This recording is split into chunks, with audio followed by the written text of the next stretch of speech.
இந்த Russia, Ukraine பிரச்சனை.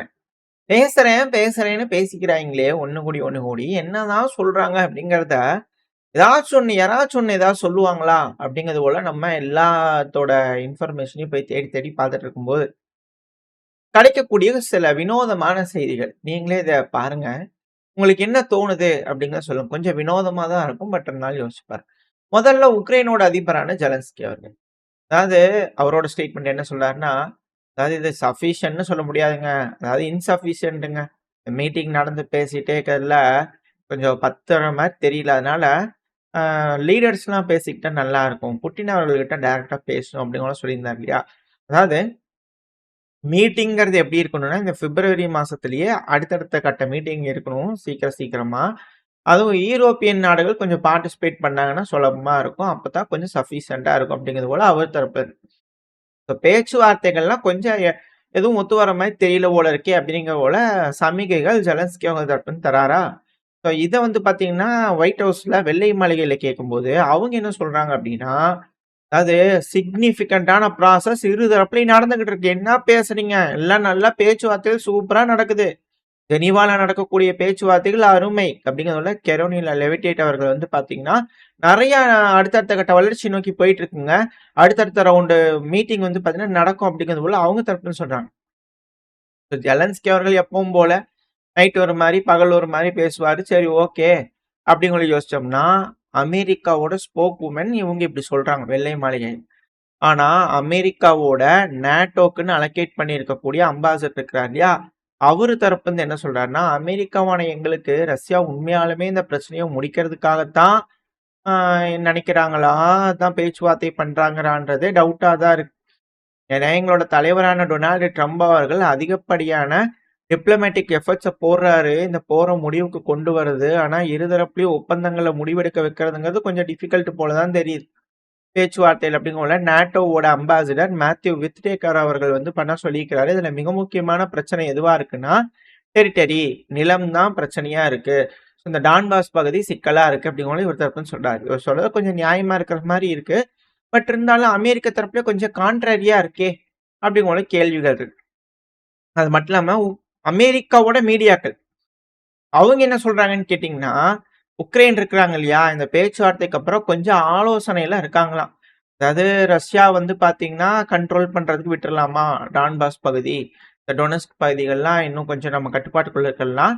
அவங்களோட கவர்ன்மென்ட்டோட அட்மினிஸ்ட்ரேஷன் கண்ட்ரோலுக்கே விட்டுறலாமா? கீவ்க்கு கண்ட்ரோல்ல இருக்கக்கூடியத, மாஸ்கோ கண்ட்ரோலுக்கு விட்டுறலாமா? கீவ்ங்கிறது உக்ரைனோட கேப்பிட்டல். ரஷ்யாங்கிறது மாஸ்கோட மாஸ்கோன்றது ரஷ்யாவோட கேப்பிட்டல். அவங்க மென்ஷன் பண்ணும்போது சொல்லுவாங்க இல்லையா? Kiev administered places. Moscow administered places. அவங்க கட்டுப்பாட்டுக்குள்ள இருக்கக்கூடிய பகுதிகள். அப்படி டொனஸ்க் பேர்ல விட்டுறலாமா? அப்படிங்கவுள்ள நியூயார்க் நேரங்கள் வந்து பார்த்தீங்கன்னா, இது போல செய்திகள் விட. அதாவது இந்த ஜெனீவால வந்து பார்த்தீங்கன்னா, பேச்சுவார்த்தைகள்ல தான் இது போல வந்து சிவிலியன் அட்மினிஸ்ட்ரேஷன் அப்படிங்கிறத வந்து பண்ண டீமிலிட்டரைஸ்டு ஜோனா அறிவிச்சு, ராணுவங்கள் அங்க இருக்கக்கூடாது. உக்ரைனோட ராணுவத்த வந்து பார்த்தீங்கன்னா, பின்வாங்க வச்சர்றது. பட் அதுக்கப்புறமா வந்து பார்த்தீங்கன்னா, ரெப்ரசன்டேட்டிவ்ஸ் உட்கார்ந்து ஒரு முடிவு எடுத்து, அது ரஷ்யாக்கா, உக்ரைனுக்கா அப்படிங்கிறது போல பேசிக்கலாம். ஆனா ரஷ்யா வந்து பார்த்தீங்கன்னா, அந்த இடத்துல கொஞ்சம் அட்வான்ஸ் அவங்களுக்கு அந்த மேனேஜ் பண்றதுல வந்து பார்த்தீங்கன்னா, கொஞ்சம் உரிமைகள் கொடுக்கப்படும் அப்படிங்கிறது போலலாம் பேசிட்டு இருக்கறதா சொல்றாங்க. இப்போ உக்ரைன் ஒருவர் படிக்கட்டா கீழ இறங்குறாங்க அப்படிங்கிறது போல மேற்கு மீடியாக்கள் தரப்பிலிருந்து வரக்கூடிய செய்திகளை வச்சு பார்த்துக்கலாம். ஆனா, இதுல இருக்கக்கூடிய ஹைலைட்டான ஒரு விஷயம் என்னன்னா, அமெரிக்கா இருக்கிறாங்க இல்லையா? ரொம்ப கிளியரா ஒரு இன்ட்ரெஸ்ட்ல இருக்காங்க. என்ன தெரியுமா? ரஷ்யா மேல போடக்கூடிய சாங்ஷன்ஸ வந்து பார்த்தீங்கன்னா, இம்மீடியட்டா லிஃப்ட் பண்றதுக்கான வேலைகள்ல அமெரிக்கா இருக்காங்க. ஏன் அப்டின்னா, இரு நாடுகளும் அமெரிக்காவும் சரி, ரஷ்யாவும் சரி இணைஞ்சு ப்ராஜெக்ட் செய்யறதுல வந்து பார்த்தீங்கன்னா, அந்த அளவுக்கு இருக்கு அப்படிங்கவுள்ள கிரில் டிமித்ரியேவ் அவர்கள். இவரு மியாமிக்கே போய் வந்து பார்த்தீங்கன்னா, அங்க உட்கார்ந்து பேசி, நெக்ஸ்ட் டைம் மாஸ்கோ அப்படிங்கிற பனியன்லாம் போட்டிருந்தாரு இல்லையா? பேச்சுவார்த்தைகள் அடுத்தடுத்த கட்டமா நடக்கிறது. அதுல மிக முக்கியமான நபர் தான் இவரு. இவரே வந்து பார்த்தீங்கன்னா, அமெரிக்கா எல்லா சாங்ஷனையும் தூக்குறதுக்கு ரொம்ப ஆர்வமா இருக்காங்க. கூடிய சீக்கிரத்துல இது நடக்கும். அமெரிக்கா, ரஷ்யாவோட இந்த ப்ராஜெக்ட் வந்து பார்த்தீங்கன்னா, இப்ப போடக்கூடிய ஒப்பந்தங்கள், எக்கனாமிக் ஒப்பந்தங்கள் $14 டிரில்லியன் கடந்து போயிட்டு இருக்கு. அதாவது வருமானம் அதுக்கப்புறம் வர்றது ஒப்பந்தங்கள் மூலியமா. ஆனா சாங்ஷன் போடுறதுனால, அமெரிக்காவோட கம்பெனிக்கு $300 பில்லியன் நட்டமாயிட்டு இருக்குது.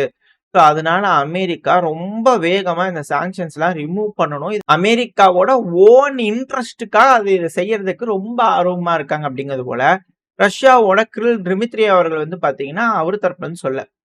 இதுல என்னதான் சொல்றாங்க? ஏதுதான் சொல்றாங்க? ஏதாச்சும் புரியுதா? அப்படிங்கிறது போல இருக்கு. பட் இருந்தாலும் எல்லா அனலிஸ்ட்டுக்குள்ளயும் வந்து பார்த்தீங்கன்னா, இது போல குழப்பங்கள் இருக்கு. ஆனா தெளிவா ஒரு விஷயத்துல வந்து பார்த்தீங்கன்னா, நம்ம கண்டுபிடிச்சுக்கலாம். காம்பேட் என்கேஜ்மென்ட்ஸ். கடந்த 24 மணி நேரத்துல தாக்குதல்கள் எந்த அளவுக்கு அப்படின்னா, 201 முறை தாக்குதல்கள் பண்ணியிருக்கிறாங்க ரஷ்யாவும், உக்ரைனும். அவங்க கட்டுப்பாட்டுக்குள்ள இருக்கக்கூடிய பகுதிகள்ல. இதுல 3191 காமிக்காசி ட்ரோன்கள் ரஷ்யா, உக்ரைனுக்குள்ள பயன்படுத்திக்கிறாங்க.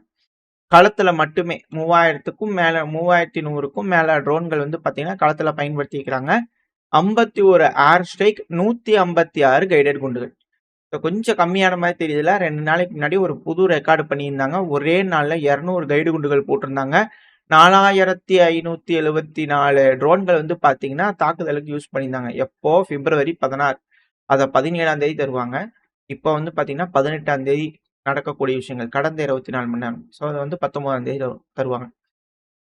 இதுலருந்து என்ன தெரியுதுன்னா, தொடர்ந்து களத்துல 3000, 4000 ட்ரோன்கள் யூஸ் பண்றாங்க. 150 கைடு குண்டுகள், 200 கைடு குண்டுகள் யூஸ் பண்றாங்கன்னா, இந்த பிரச்சனையெல்லாம் முடியிற மாரியா தெரியுது அப்படிங்கிறது போல எல்லாத்துக்கும் வந்து பார்த்தீங்கன்னா, கேள்விகள் வர ஆரம்பிச்சிருக்கு. அது மட்டும் இல்லாம ஆஸ்திரேலியால இருக்கக்கூடிய நபர்களுக்கெல்லாம் கொஞ்சம் பொறுமையே இழந்துட்டாங்க. ரஷ்யாக்கு ஆதரவா வந்து பார்த்தீங்கன்னா, மக்கள் புரொட்டஸ்ட் பண்ண ஆரம்பிச்சிருக்கிறாங்க. இது போல விஷயங்கள்லாம் வந்து பார்த்தீங்கன்னா, உலகத்துல நடக்க ஆரம்பிச்சிருக்கு. 2வது இது ரஷ்யா, உக்ரைன் பிரச்சனையில இருக்கக்கூடிய விஷயங்கள். ஏன்னா, உலகமே வந்து பார்த்தீங்கன்னா, போர்ன்னு ஒரு கட்டத்துக்கு மேல சலிச்சிருச்சு. "என்னதான்டா சொல்றீங்க? சீக்கிரமா முடியும்னா முடியுங்க. இல்ல அடிச்சுக்கிட்டு டக்குன்னு சொல்லுங்க. சும்மா சும்மா இழுத்துட்டே இருந்தீங்கன்னா என்ன அர்த்தம்? அத பேசுறதையாவது ஏதோ ஒண்ணு முடிவுக்கு வாங்க." அப்படிங்கிறது போல வந்து பண்ணா, எல்லாரும் ஆர்வமா எதிர்பார்த்துட்டு இருக்கக்கூடிய இந்த சமயத்துல, மிக முக்கியமான பிரச்சனை அப்படிங்கிறது மிடில் ஈஸ்ட். இந்த மிடில் ஈஸ்ட்லயும் வந்து பார்த்தீங்கன்னா, அதே போல தான். அமெரிக்காவோட secretary of state Marco Rubio அவர்கள் இஸ்ரேலுக்கு பெஞ்சமின் நெத்தன்யாகு அவர்கள பார்க்கறதுக்காக பிப்ரவரி 28 பயணம் செய்வார் அப்படின்னு போல செய்திகள் வருது. பிப்ரவரி 28 அப்படின்னா எப்படி? ஏன்னா தாக்குதல் நடந்துட்டு இருக்கும்போது இது போல போமாட்டாங்க. ஏன்னா போர் வந்துருச்சு அப்படின்னா, இது போல போறான்னா உயிரிழப்பு, இது போல அசம்பாவிதங்கள் நடக்கிறதுக்கு வாய்ப்பு இருக்கு.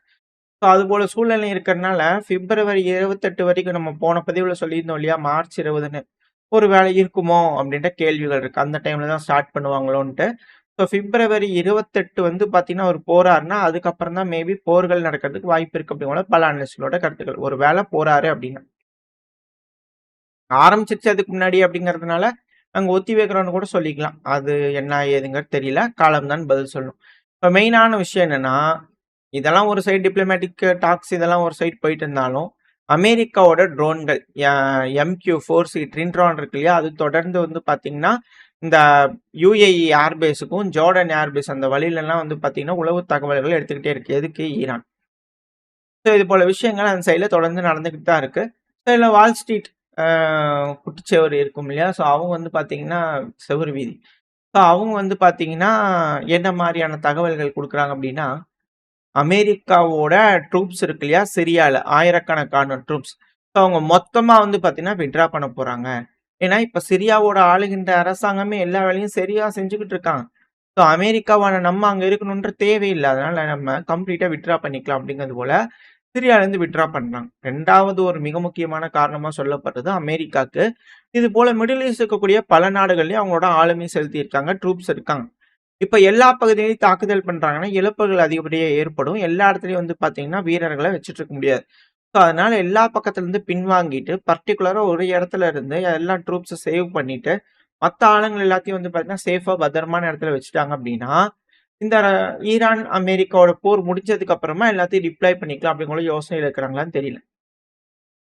ஒருவேள அப்படி அந்த ஒரு கணம் அப்படின்னா, இது போல நெறையா பேத்த இன்னும் வித்ட்ரா பண்ண வேண்டிய காலகட்டத்துல இருக்கிறதுனால கொஞ்சம் டிலே ஆகுது. அமெரிக்கா தயாராகுறாங்க அப்படின்னு கூட சொல்றாங்க. ஸ்லோ அண்ட் ஸ்டடியா நடக்கக்கூடிய விஷயங்கள வந்து பார்த்தீங்கன்னா, அனலைஸ் பண்ணிட்டு ஸ்லோ அண்ட் ஸ்டடியா தயாராயிட்டு இருக்காங்க அப்படிங்கிற செய்திகள். அது மட்டும் இல்லாம அமெரிக்காலயே வந்து பார்த்தீங்கன்னா, தயாராக வேண்டிய சூழ்நிலை இருக்காங்க. அமெரிக்கால காட்டுத்தீ. டெக்சாஸ், ஒக்லஹாமா பகுதியிலாம் வந்து பார்த்தீங்கன்னா, 6000 ஹெக்டேர் அளவுக்கான காட்டுத்தீ வந்து பரவிட்டு இருக்கு அப்படிங்கிற வீடியோ பதிவுகள் நேத்துலருந்து வந்துட்டு இருக்கு. அமெரிக்கால இது போல வந்து காட்டுத்தீ அப்படிங்கிறது மிக பெரும் பிரச்சனையா மாறிட்டு இருக்கு. அத தீயணைக்கும் வீரர்கள்லாம் கம்மியா இருக்கிறாங்களா? இல்ல வேற ஏதாவது நாடுகளுக்கு இத அனுப்பிச்சு வச்சுட்டீங்களா? அப்படிங்கிற போல கேள்விகள் பல அனலிஸ்ட்குள்ள இருக்கு. என்ன நடக்க போன்றது வெயிட் பண்ணி பார்க்கலாம். பட் இது போல விஷயங்கள். அது மட்டும் இல்லாம, ஏன் இன்னும் இந்த ஈரான் மேல அமெரிக்கா அட்டாக் பண்ணலன்னா, இன்னும் சில விஷயங்கள் என்ன சொல்றாங்க அப்டின்னா, அமெரிக்காக்கு என்ன நடக்க போகுது அப்டிங்கிறது தெரியல. ஆல்ரெடி ஈரானோட அதிபர் ஹெலிகாப்டர் ஏர்கிராஃப்ட்ல இறந்தாரு. ஆனா அடுத்தடுத்து பெஸிஸ்கியான் அவர்கள் வந்துட்டு இது போல விஷயங்கள் நடக்குது. ஸோ அதுபோல இப்ப நம்ம ஹை லெவல் அஃபிஷியல்ஸ் அடிச்சாலும், அடுத்தடுத்த லெவல்ல இருக்கிறவங்க வந்து அத ரீப்ளேஸ் பண்ணிக்குவாங்களா? எந்த மாதிரியான ஆளுமை தன்மை வந்து பார்த்தீங்கன்னா, ஈரான்ல இருக்கு.